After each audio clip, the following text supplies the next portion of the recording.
Hi hello வணக்கம் friends, this is Damu. இந்த train அப்படிங்கிறது இன்னைக்கு இந்தியாவில் அவாய்ட் பண்ணக்கூடியத ஒரு மிகப்பெரிய விஷயம் ஆயிடுச்சு. ஃபாரின் கண்ட்ரியை கம்பேர் பண்ணுறப்போ இந்தியாவில் வந்து மிகப்பெரிய அளவில் இன்னைக்கு ட்ரெயின் போக்குவரத்து நம்மளுக்கு யூஸாக இருக்குது. பிகாஸ் அதுக்கு என்ன காரணம் அப்படின்னா யூசர் ஃப்ரெண்ட்லியாக இருக்கிறதா மிகப்பெரிய காரணம். என்ன யூசர் ஃப்ரெண்ட்லி அப்படின்னா எக்கனாமிக் வைஸ் இந்தியாவுக்கு மிகப்பெரிய அளவில் சப்போர்ட்டாக இருக்கிறது இந்த ட்ராவல் அப்படிங்கிறத எடுத்துக்கிட்டிங்கன்னா முதல்ல வந்து இந்த பஸ் அப்படி இப்படி இந்த லோக்கலில் போகிறது எல்லாமே ஓகே. கொஞ்சம் அவுட்டர் கொஞ்சம் தூரமாக போகிறதுக்கு எல்லாருமே ட்ரெயினை மட்டும்தான் சூஸ் பண்ணுவோம். பிகாஸ் என்ன காரணம்னா எக்கனாமிக் வைஸ் நம்மளால் இந்த பணத்தை கொடுத்து இந்த ட்ராவலில் இந்த டைமில் நம்மளால் போக முடியும் அப்படின்னா அதுக்கு ட்ரெயின் நம்ம கண்டிப்பாக யூஸ் பண்ணலாம். ஸோ ட்ரெயினில் வந்து சாப்பாடாகட்டும், பாத்ரூம் ஆகட்டும், ஏசி ஆகட்டும், இது போன்ற எல்லா விஷயமே இருக்கிறனால இந்தியாவில் ட்ரெயின் அப்படிங்கிறது மக்களிடையே தவிர்க்க முடியாத ஒரு விஷயமா இருக்குது. இந்த ட்ரெயினில் வந்து கிட்டத்தட்ட ஒரு 4-5 டைப் ஆஃப் ட்ரெயின்லாம் கொடுக்குறாங்க. அது ரொம்ப ஸ்பீடு, ரொம்ப சொகுசு, அதுக்கப்புறம் வந்து வந்தே பாரத், இதெல்லாமே உங்களுக்கு மோஸ்ட்லி தெரிஞ்சுக்கும். பேசஞ்சர் இது போன்ற எல்லாமே.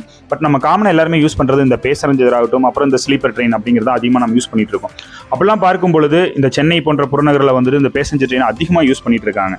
இந்த ட்ரெயினில் எந்தெந்த விதமான ட்ரெயின்லாம் இருக்குது, எப்படியெல்லாம் யூஸ் பண்ணலாம், நம்மளை எப்படிலாம் யூஸ் பண்ணிருக்கலாம், இது போன்ற ட்ரெயின் பற்றின எல்லா இன்ஃபர்மேஷனுமே உங்களுக்கு வேணும் அப்படின்னா நீங்கள் எனக்கு எல்லாருமே லைக் போடுங்க. கண்டிப்பாக இது சம்மந்தமான ட்ரெயின் சம்மந்தமான எல்லா விஷயங்களும் உங்களுக்கு நான் இன்ஃபர்மேஷன் நான் உங்களுக்கு கொடுக்குறேன். 68,000 கிலோமீட்டர் அப்படிங்கிறது மொத்தம் தண்டவாளம் போட்டிருக்கிறதாகவும், கிட்டத்தட்ட பர் டேக்கு வந்து இந்தியா ஃபுல்லாமே வந்து பர் டேக்கு 15 கிலோமீட்டர் அப்படிங்கிற ஆவரேஜாக எக்ஸ்டெண்ட் பண்ணுறதாகவும், அது மட்டும் இல்லை கிட்டத்தட்ட ரயில்வேல ஒர்க் பண்ணுற 12 லட்சம் ஊழியர்களை வச்சுக்கிட்டு இந்த ரயில்வே நிர்வாகம் ரன் ஆகிட்டு இருக்கு. ஸோ வேர்ல்டு வைஸ் பார்க்கும் பொழுது இந்தியாவில் மிகப்பெரிய அளவில் ஒர்க்கரை வச்சு ரன் பண்ணக்கூடியது இந்தியா ஒன்று தான் அப்படிங்கிறது மிகப்பெரிய விஷயம் ஃப்ரெண்ட்ஸ்.